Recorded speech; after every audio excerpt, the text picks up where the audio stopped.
ನಮಸ್ಕಾರ. DV news Karnataka. ನಾನು ಶಂಕರ್ ತೊಂಟಾಪುರ.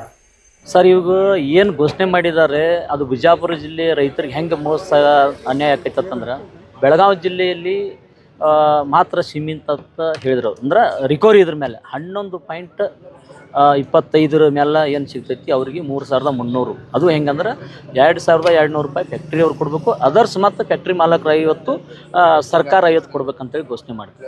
ನಮ್ಮ ಬಿಜಾಪುರ ಜಿಲ್ಲೆಯಲ್ಲಿ 9.9 ರಿಕವರಿ ಇರೋದ್ರಿಂದ ಇದು ನಮಗದು ಅನ್ವಯ ಆಗೋದಿಲ್ಲ. ಬಟ್ ನಮ್ಮ ರಿಕವರಿಯಲ್ಲಿ ಮೋಸ ಐತಿ. ನಾವು ಏನು ಕೇಳ್ತೀವತ್ತಂದ್ರೆ ಇದೇ ಕಬ್ಬ ನಮ್ಮ ಕರ್ನಾಟಕದ ನಮ್ಮ ಬಿಜಾಪುರ ಜಿಲ್ಲೆಯ ಭೀಮಾ ಬೆಲ್ಟ್ನಲ್ಲಿ ಇರ್ತಕ್ಕಂಥ ಕಬ್ಬ ಮಹಾರಾಷ್ಟ್ರ ಹೋಗ್ತೈತಿ. ಅಲ್ಲಿ 3,401 ರೂಪಾಯಿ ಕೊಡ್ತಾರೆ. ಮತ್ತು ಅಲ್ಲಿ ರಿಕವರಿ ಬಂದ ಮೇಲೆ ಕೊಡ್ತಿರ್ಬೇಕಲ್ಲ ಅವರು. ಅದಕ್ಕೆ ನಮಗೆ ರಿಕವರಿಯಲ್ಲಿ ಮೋಸ ಐತಿ, ತುಂಬ ಅನ್ಯಾಯ ಆಗೈತಿ. ಆಮೇಲೆ ಇನ್ನೊಂದು ಈಗಾಗಲೇ ನಮ್ಮ ಫುಡ್ ಡಿ ಸಿ ಅವ್ರು ಬಂದಿದ್ದರು. ಇಲ್ಲ ಅಧಿಕೃತವಾಗಿ ಎಲ್ಲ ಫ್ಯಾಕ್ಟ್ರಿಗಳಿಗೆ ಫ್ಯಾಕ್ಟ್ರಿ ಮಾಲಕರು 50 ಹಾಗೂ ಸರ್ಕಾರ 50, 100 ರೂಪಾಯಿ ಕೊಡ್ತೈತೆ ಅಂತ ಹೇಳಿದ್ರು ಅವರು. ನಾವೀಗ ಏನು ವಿಜಯಪುರ ಜಿಲ್ಲೆಯಲ್ಲಿ ಏನು ನಿರಂತರ 4 ದಿನ ಏನು ಅಹೋರಾತ್ರಿ ಧರಣಿ ಸತ್ಯಾಗ್ರಹ ಮಾಡ್ತಾ ಇದ್ದೀವಿ. ನಾವು ಅಧಿಕೃತವಾಗಿ ನಮ್ಗೆ ಆದೇಶ ಬರುವವರೆಗೂ ಕೂಡ ನಾವು ಈ ಹೋರಾಟವನ್ನು ನಿರಂತರ ಮಾಡ್ತೀವಿ. ಅದಕ್ಕೆ ರಿಕವರಿಯಲ್ಲಿ ನಮ್ಗೆ ಮೋಸ ಆಗೈತಿ, ಅದನ್ನು ಸರಿಪಡಿಸ್ಬೇಕಂತೇಳಿ ನಾವು ಇವತ್ತು ನಾವು ನಿರಂತರ ಹೋರಾಟವನ್ನು ಮುಂದುವರಿಸಿದ್ದೀವಿ. ಎಂತಿಂತ ದೇವಾಲಯಗಳನ್ನ ನೋಡಿದ್ರು, ಎಂತ ನಮ್ಮ ಸಂಪತ್ತನ್ನು ತಗೊಂಡು ಲೂಟಿ ಮಾಡ್ಕೊಂಡು ಹೋಗ್ಬಿಟ್ರು. ಎದ್ರ ಸಂಬಂಧಪ್ಪ ಅಂದ್ರೆ ನಮ್ಮಲ್ಲಿ ಒಗ್ಗಟ್ಟಿಲ್ಲ. ಒಂದು ಒಗ್ಗಟ್ಟಿತ್ತಪ್ಪ ಅಂದ್ರೆ ಇವತ್ತು 3,300 ಅಲ್ಲ 3,500 ಮನಿತನ ಬಂದು ಕೊಟ್ಟು ಹೋಗ್ತಿದ್ರು. ಅವ್ರು ಏನು ಹೋರಾಟದ ಅಣಿಕೆ ಅವ್ರು ಕೂತೇವಲ್ಲ, ಇಲ್ಲಿ ತನ ಬಂದು ಆದೇಶ ಪ್ರತಿ ಕೊಟ್ಟು ಹೋಗ್ತಿದ್ರು. ಯಾಕಪ್ಪ ಅಂದ್ರೆ ಪ್ರತಿಯೊಬ್ಬರಿಗೆ ಏನಾಗ್ಬಿಟ್ಟೈತಿ, ನಾ ಹೆಚ್ಚ ನೀ ಹೆಚ್ಚ, ನಂದು ನಡಿಬೇಕು ನೀಂದು ನಡಿಬೇಕು. ಅವೆಲ್ಲ ಬಿಡ್ರಿ.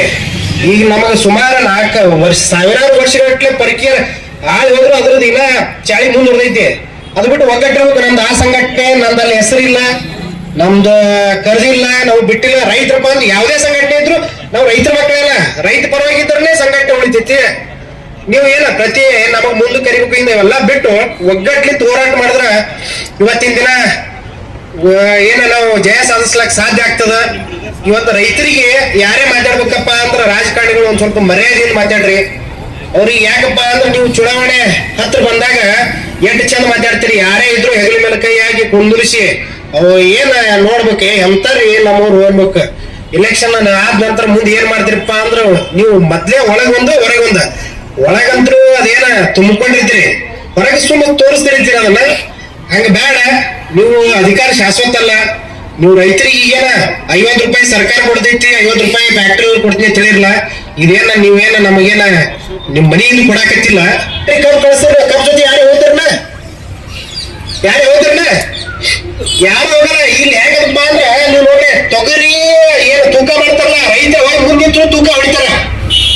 ಈಗೇನ ಕಟ್ಟಗಟ್ಲೆ ಹೋಗ್ತದಲ್ಲ, ಇಟ್ಟಾದ ಗಟ್ಲೆ ಅಂತ ಗೊತ್ತೇ ಆಗಲ್ಲ. ಕಿಂಟಲ್ ಗಟ್ಲೆ ಹೋಗೋ ಟೈಮ್ದಾಗೆ ತೂಕ ಹೊಡಿತಾರ. ಮತ್ತೆ ಟೈಗಟ್ಲೆ ಹೋಗ್ಬೇಕಪ್ಪ ಅಂದ್ರೆ ತೂಕ ಹೇಗೆ ಹೊಡೆಯಲ್ಲ ಅವರು. ತೂಕದ ಮೋಸ ಐತಿ. ಅಲ್ಲಿ ಇದೇ ಫ್ಯಾಕ್ಟ್ರಿ ನಮ್ಮಲ್ಲಿ ಒಂದು ಕಡೆ ಈ ಭೀಮಾ ತಿರುಗಿ ರೈತರು ಈ ಕಡೆ ಬೇರೆ ಕಡೆ ಕಬ್ಬು ಕಳ್ಸರಪ್ಪ ಅಂದ್ರ ರಿಕವರಿ ಕರೆಕ್ಟ್ ಬರ್ತದ ಅಂತ ಹೇಳ್ತಾರ. ಮತ್ತೆ ಇಲ್ಲಿ ಕಳ್ಸ ರಿಕವರಿ ಯಾಕೆ ಕರೆಕ್ಟ್ ಬರಂಗಿಲ್ಲ? ಅದ ನಿನ್ನೆ ನಮ್ಮ ಸಂಘ ಸಹೋದರ ಹೇಳಿದ್ರು. ಅದ್ರ ಪಾರದರ್ಶಕವಾಗಿ ರೈತರ ಸಮ್ಮುಖದಲ್ಲಿ ಚೆಕ್ ಮಾಡಬೇಕು. ಚೆಕ್ ಮಾಡಿ ನೀವು ಅದನ್ನ ಹೇಳ್ಬೇಕ, ಎಷ್ಟು ಬರ್ತೈತಿ ರಿಕವರಿ ಸ್ಪಷ್ಟವಾಗಿ ಹೇಳ್ಬೇಕು. ಈಗ ಒಂದೊಂದ್ಸಲ ಹೋದ್ಸಲ ಕಪ್ ಸರಿ ಇರಲಿಲ್ಲಪ್ಪ ಅಂದ್ರೆ ಅದನ್ನ ರಿಕವರಿ ಈ ವರ್ಷ ಇರಲಿಲ್ಲ. ಈ ವರ್ಷ ಕಪ್ ಚಲೋ ಬಂದಿರ್ತದ, ಬ್ಯಾರೆ ಬೀಜ ಹಾಕಿರ್ತಾರ, ಸರಿಯಾಗಿ ನೀರು ಬಿಟ್ಟಿರ್ತಾರ. ಹೌದಿಲ್ಲ? ವರ್ಷದಿಂದ ಹೋದ ವರ್ಷದಿಂದ ಈಗ ಗಂಟೆ ತೊಗೊಳೋದು ಏನ್ ಬೇಡ.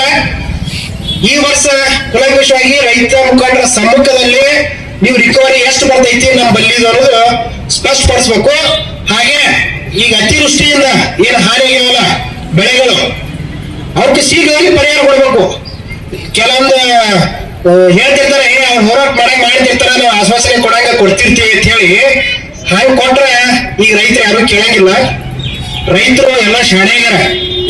ನೀವು ಬೆಳೆ ಪರಿಹಾರ ಆದಷ್ಟು ಜಲ್ದಿ ಕೊಡ್ಬೇಕು. ಒಂದು ನಿರ್ದಿಷ್ಟವಾದ ರೈತರಿಗೆ ಭರವಸೆ ಕೊಡ್ಬೇಕಂತ ಹೇಳಿ ನಾನು 2 ಮಾತು ಮುಗಿಸ್ತೀನಿ. ಜೈ ಹಿಂದ್, ಜೈ ಕರ್ನಾಟಕ.